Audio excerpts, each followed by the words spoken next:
ourselves, and then we'll adjourn. Looks like we'll get out of here kind of early tonight. Yeah. Alrighty, let's go ahead and do the pledge of allegiance.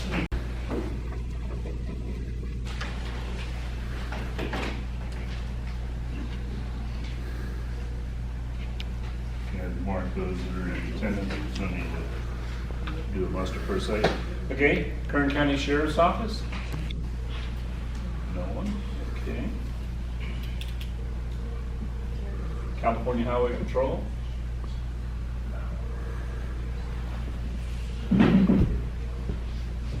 California Assembly Representative Tom Mackey's office? No. No, I did change my socks today. Kern County Supervisor, she's excused. Rosamond Community Services District. I see you back there, Gregory. Yeah, hello everyone. I'll make this brief. I just want to touch a little bit on Rosamond Community Service District's community outreach efforts. You may have saw in the newspaper here last week that we have hired a PR firm to help us better connect with the community and our taxpayers, our ratepayers, I should say. So through our utilization of our webpage, social media, our newsletter, and I'm sure some of you went to our town hall a week ago. We want to get the message out to you guys and to display some transparency. I think transparency is something that's really important to build community relations. So I encourage you guys to take a look at our webpage. We have some really cool 360-degree video footage from a drone of our water reclamation plant expansion. So some really cool stuff, information at your fingertips. Also shows the cost of the project and how we are spending your money. So I think that's very important. So that's all I have. Any questions? Or? Was there a meeting tonight at the water? I hope not. No, there wasn't. Yeah. Not that he knows of. Gregory, could you give us a little bit of a rundown on the lighting meeting that occurred the other day? Well, yeah, I don't have a whole lot of information on it, but it was just an opportunity to get everyone together to talk a little bit about the lighting issue and kind of focus on everyone being a part of it instead of just certain zones. So that was the crux of the meeting, just to open some dialogue on this. I know, like I said, in social media, a lot of times we'll go to a eye on Rosamond or this page or that page, and a lot of times we get misinformation.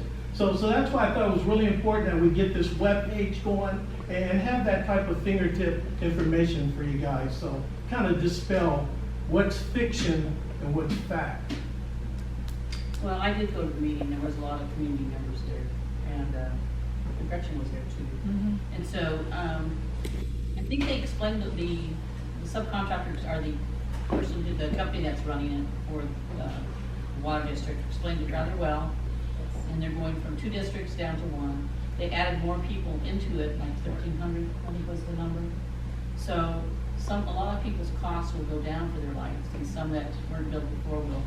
So, but you can try to figure out a way so you can call in your address or some way let you know what your fee will be. And so in my case, I'm going to be paying less. So, and actually many of the people that went in there will be paying less. There's some that don't have any lights and they're going to be paying in the system because they're on that lighting district. And so of course they're paying 0 and they'll be paying something. Like one of the guys said $18. Right. So anyway, it was good. They had a good meeting. What kind of lights are they putting? LED lights and solar? Will they be solar? LED is the plan. Yeah, we haven't had any discussion yet with solar.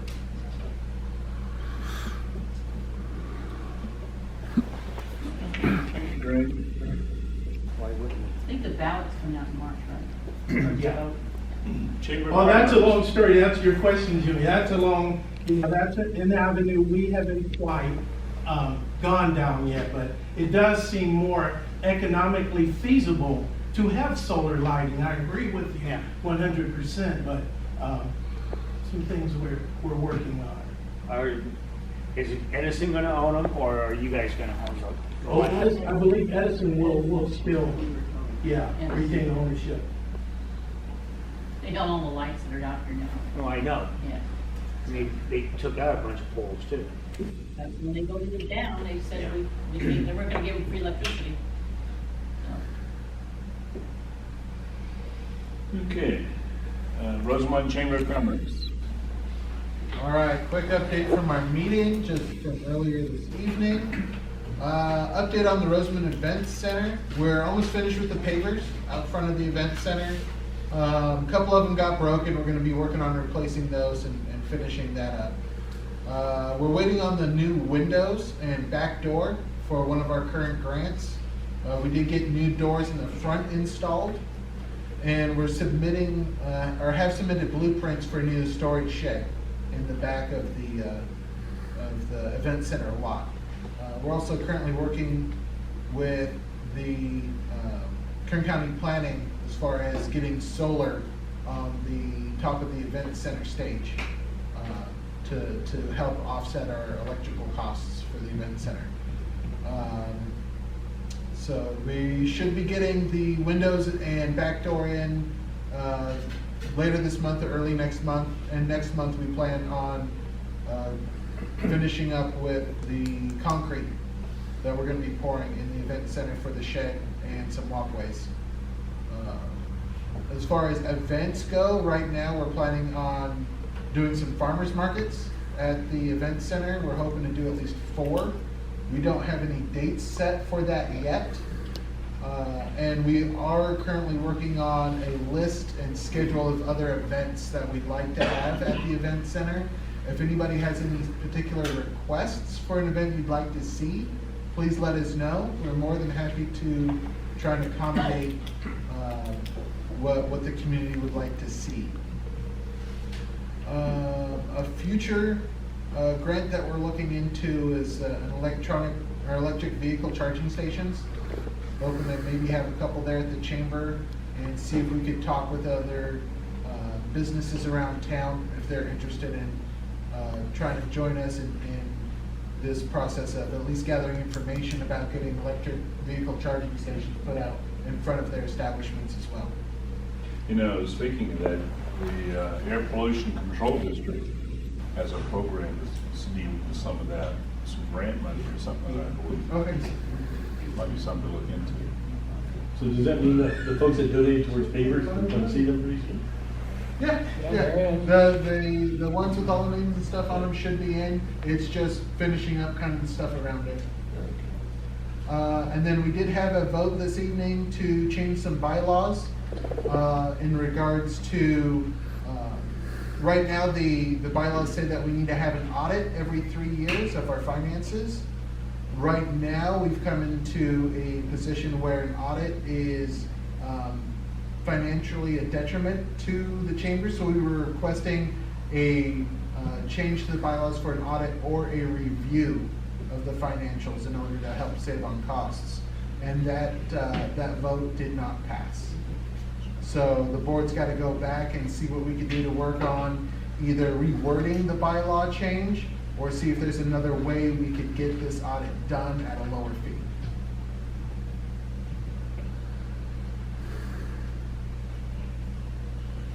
Any questions for Al?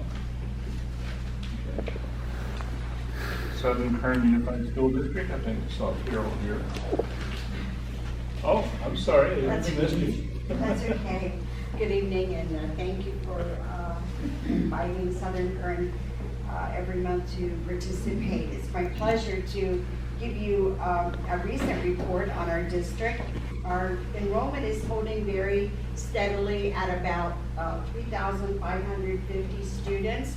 We fluctuate any week, maybe anywhere between 3 and 8 students coming and going, but we're pretty steady with about 3,550.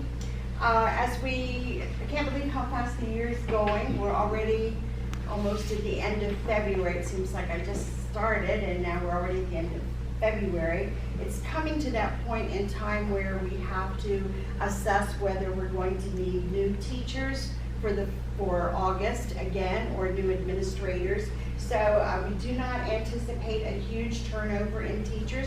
maybe a half a dozen we may need for the next school year. So one of the things we're doing at Southern Kern this year, because our goal is to always have highly qualified teachers in our classrooms for our children, is to have our own job fair. Although we will send representatives to participate in some of, like Cal State Bakersfield will have a job fair, Brandon University will have a job fair. We're also going to host our own job fair to try to bring in some of these highly qualified people into Southern Kern. And so that's one of the things that we have planned for March. We also are very, very excited to announce that Roseman High School recently received a 6-year WASC accreditation. That's the highest you can get. And they will have an interim visit in 3 years, which will only be a 2-day visit. So kudos to the Roseman High School administration, the teachers, the parents, the students, everyone who worked so hard to get that accreditation. They had a 4-day visit in October, and we just found out a few days ago that they received that accreditation. Our adult ed consortium that we have with Antelope Valley College and Antelope Valley Union High School District is going very well. In the first week of enrollment, we had almost 150 people enroll in those classes, and it ranges everything from GED to welding. There's also English learners can take classes there. So our community is really, really taking advantage of the adult ed program. So we're very happy to be a part of that consortium. Our girls basketball team is in the playoffs. We're hoping for a championship, so they're still going strong. I mentioned last month when I was here that we are going to have construction going on at Roseman Elementary School. We were awarded $5.2 million from the state.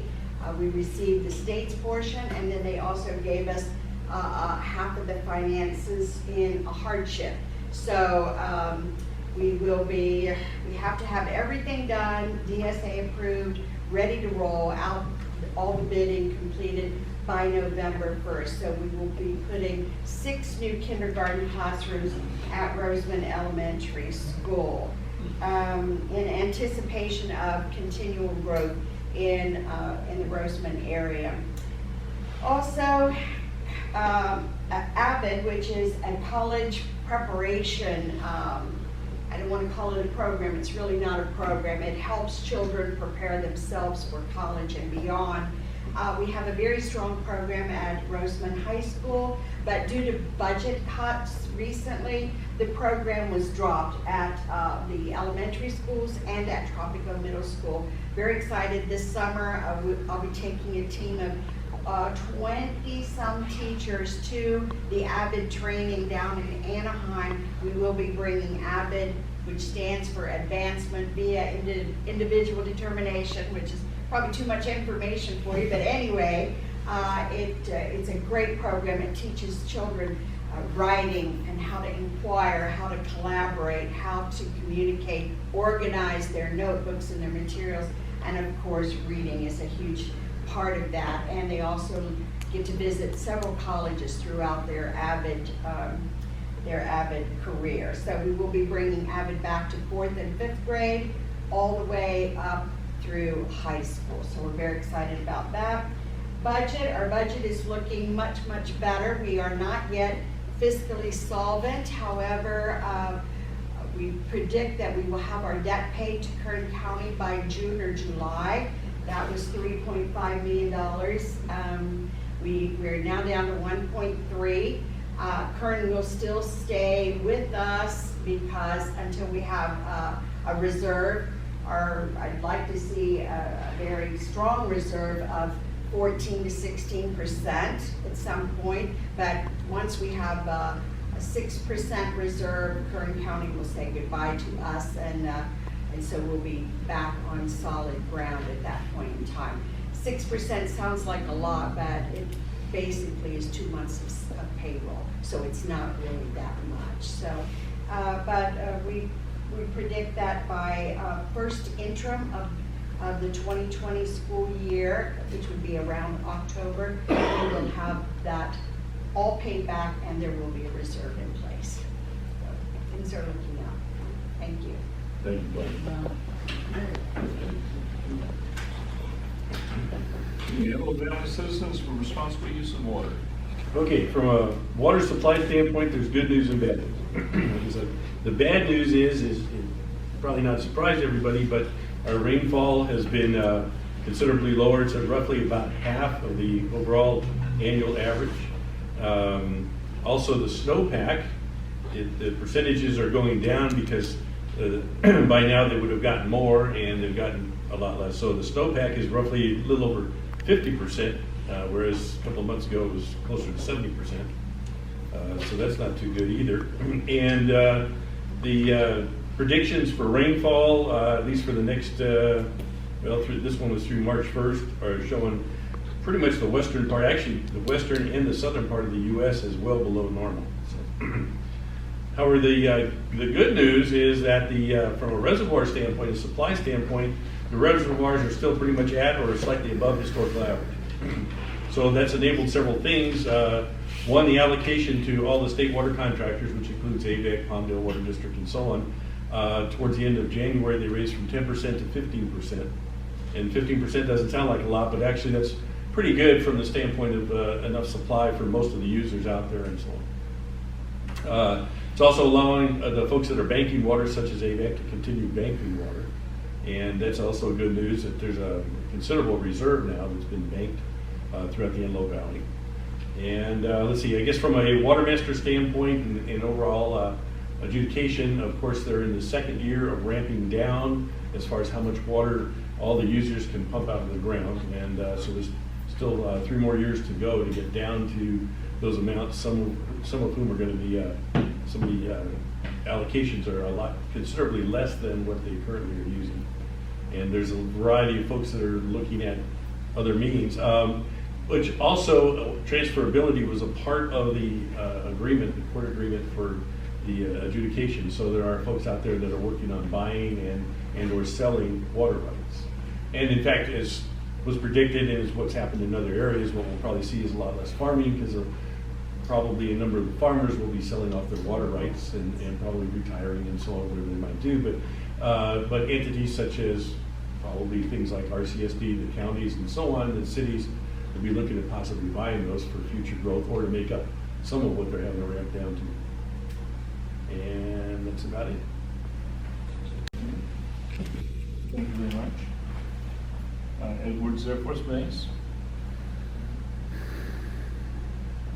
Okay, Al, how about a real estate report? All right, for real estate, we currently have 39 active listings with an average square foot, around square foot at $183.70 for an active price of $319,330.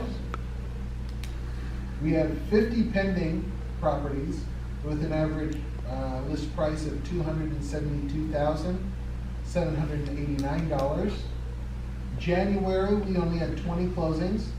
A lot of that is because during the holidays things slow down a bit.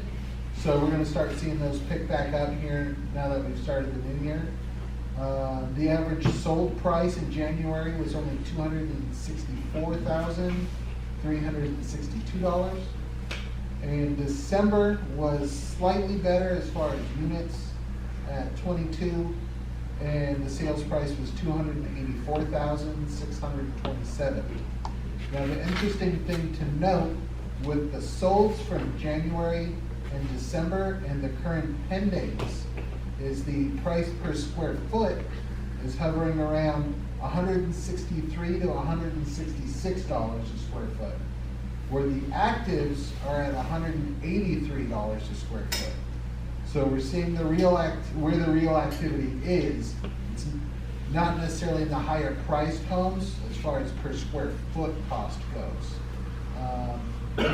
You see that a lot because people like to overprice their homes and then they'll bring them down a little bit during negotiations. So if you're looking to sell your house or property in short order, you're probably gonna wanna price it around $165 a square foot. But the market's active, as far as pendings and solds. We do need more listings, so it is a good time to get your property listed and sold if you're looking to move it. Yeah, I have a question, in terms of home sales. Do you know what percentage are investors and what percentage are actual people who buy a home and live in it? Here in Roseland, you know? Unfortunately, we're not able to track that. So it wouldn't show as investment? No, because it's all dependent on how everything is vested in title. And so if it goes to an LLC or a trust or what, and it's hard to differentiate what's a personal trust or what's, an investment per se.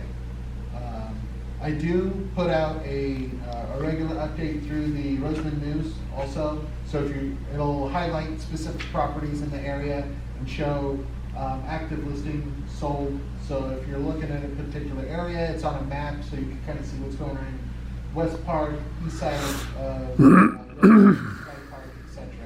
And that gets updated generally about once a week or so.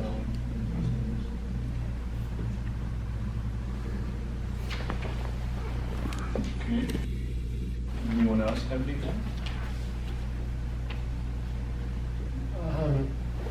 The Roseman Rotary it merged with two other groups, and it's called the Antelope Valley Rotary now. But we're having our Sheriff's Appreciation Dinner April 4th. It's a Saturday in the afternoon. And then we're having an auction in Palmdale for the Yellen School. They do emotionally handicapped children. So we're raising art supplies, raising money to buy art supplies for them. And that'll be later on in April. So if anybody's interested in coming. Is the Sheriff's Appreciation going to be at the school again? Yeah, it'll be at the elementary school. And where can we get tickets for that meeting? You can see me, Okay. How much are the tickets? $30. And then we'll have raffle prizes too. So you can buy raffle tickets. We'll be raffling off a gun, and then there should be some baskets and other stuff that we'll raffle off. What day is that for the Sheriff's Appreciation? The 4th of April, on a Saturday afternoon.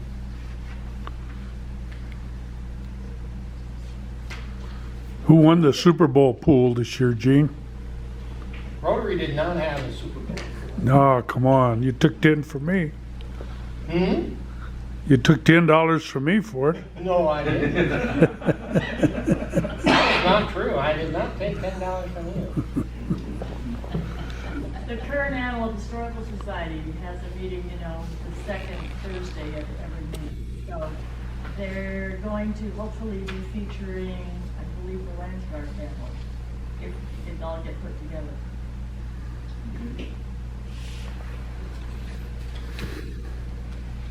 Just about moved into your new place yet? No. No. Okay. We're still hoping. Well, We need some political clout to help them out. You got any contacts? I can inquire. There you go. All the help we can do. Bring some money. Okay, we're going to skip the business meeting because we don't have a quorum, but we do have a couple of announcements, just so the community's aware of it. We're going to be starting to take a look at the November 2020 elections. We have 3 seats that will be up in the November election. So if you would like to sit on the board, please go down and sign up. It's very painless, doesn't cost you any money. Just go down to the office in Bakersfield there, and they'll put you on the ballot. Okay, also for the board, statement of fact by public agency is due the end of March. So those of you that are not currently on that listing, I'll be calling you or sending you an email asking you for some information. And Also, AB 1234, mandatory ethics training. I have 2 candidates for that at this point, Janine McArdle and you, Jim. We have both the Brown Act training that will need to be done, and then you also have to take that online course for the ethics. And I'll get you the details for that in a second too. Okay. For those of you that did pick up handouts there, one of the things that we have coming up is we're taking a look at the boundaries for Rmac. We talked about it a little bit last month, and we did a little research. There's one of those charts shows the boundary lines for zip code 93560. But there are no streets indicated in that map, so I can't tell you where it starts and where it ends. It looks like the eastern boundary is the base, just like for all the others. All the rest of it is hard to tell. It's like some political gerrymander type of district. It does. Makes you wonder how to figure that out. The other one, there's one over there that shows current boundaries. It's something we get down off of Google Earth, and we penciled in lines and everything. Right now, our current boundaries are basically from Avenue A to Dawn Road, and we're looking to adopt the same boundary lines that SKUSD currently uses, and take it up to essentially one section north of Bacchus Road, so we can get both sides of the road there, all the way out to 240th Street.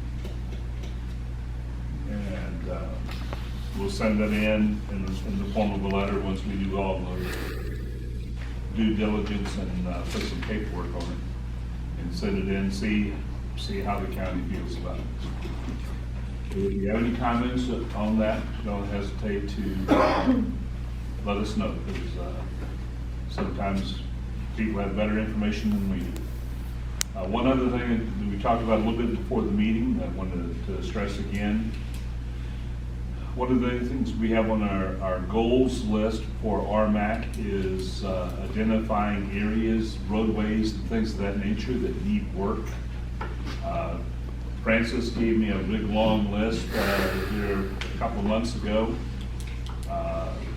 But there are a lot of nooks and crannies out here, and when we get the committee set up, we'd like to get volunteers to help us survey these things and find out what roads basically need potholes taken care of, which ones may have manhole covers that are sticking 2 feet below grade, or I'm exaggerating, it's only 12 inches.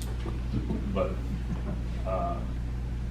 those kind of things, so that we can get them on someone's work list, because the roads are deteriorating, especially there's sections of Rosamond Boulevard that are getting very bad. Every time we have a rain, you can see chunks coming up out of it. So we'll certainly be looking for everyone to give us a hand with that. Yes, ma'am. I actually correspond with the road department. I've published this many times on Rosewood residents. They've been very good about responding, about trying to fill potholes, but they're only one person here. But they're trying to do the best they can. But I call them, and if they're big potholes, especially by the school, they fill them pretty quickly. But Yeah, the I whole noticed thing it. is crumbling. Yeah. So we need some new roads. Does anybody remember which parts of Avenue A belong to Kern County and are responsible, Kern County is responsible for it, and LA County is I think it's the freeway or division, the 90th is dividing line, and then 90th further west is, but I don't remember who's responsible for which part. Well, if you put something, they'll send it right back if they don't think they're Well, yeah, responsible. but I just was wondering if anybody remembered which was which. You know, Yeah. it's not clear when you drive out there as to who has ownership. of No, certain you can't portions tell, of it. yeah, but my understanding was they had kind of dual responsibility, but it's split at 90th West, and because there's a number of potholes. They tend to fix them fairly quickly between about Division and about. There's a couple of places north of Avenue A that LA County has the dibs on. I don't know how they pulled that off. But so, maybe we'll find out as we're doing this. They haven't worked on Roseland Boulevard in 30 years. I think. No, they rasped it, gosh, what was I mean, that? they actually graded it, it used to be 2-lane and they made it 4-lane and that was at least 30 or 40 years ago. I think you were still in school. Bill, I've got a question for you. Yeah. It's been longer than that, because I've been home. The proposed expansion for Rmac, is that area that they're looking at bringing into the Rmac service area, is that already represented by an advisory council or no? As far as I can tell, it's not. It's the county's responsibility. We have done a few things out there on behalf of people that live out in that area. When we had the 2015 rains and we had a bridge washout Right. on 92nd Street West out there. And Rmac was very instrumental in getting the county out there to take care of the problem. But right now, those residents out in that area don't have a council like this to go to? I don't believe they do. Okay. And that's part of the reason why I'm pushing that, just to kind of find out what boundaries are and stuff like that. I've had a couple of meetings with folks in Bakersfield, but I'm not getting a warm feeling out of most of those conversations. So I figured that if we lay claim to it, then somebody will say, no, you're stepping too Right. far in. Okay. Well, you'll never get a warm feeling if they. So another announcement that we forgot to go over is March 7th. Waste Management is also opening their gates again. We're gonna have an RMAC bulky waste day again. It will be from 8 to noon on March 7th.